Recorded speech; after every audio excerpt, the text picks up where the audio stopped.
El pollo con una pata, el pollo con la otra pata.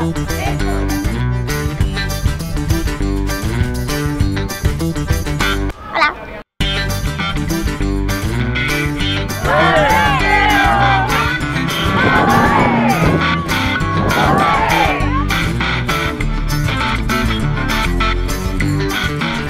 Es Pascua y me lo estoy pasando genial en la escoleta de a caballo.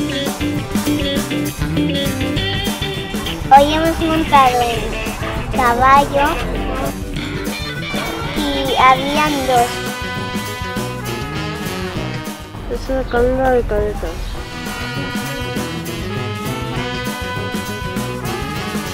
Me monté en Canela, la yegua.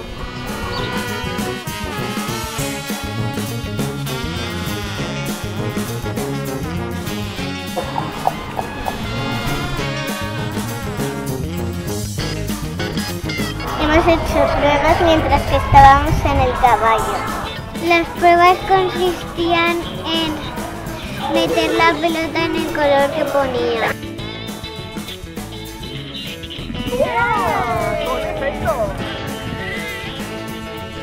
Cuando cumplías ese reto, te daban una bolsa que llevaba Semillas.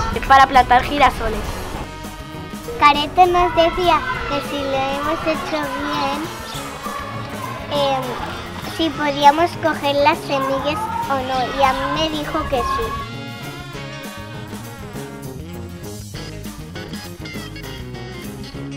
Fuimos al huerto y pusimos tierra.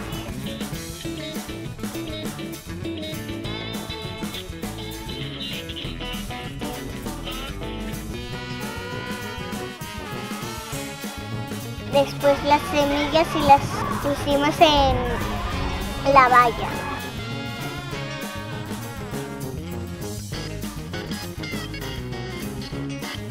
Hicimos nuestros nombres con unos palos y unas cartulinas azules y los pusimos en las plantas.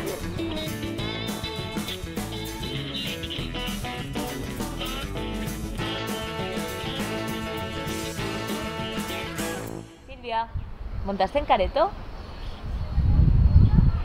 ¿Y el año que viene quieres volver?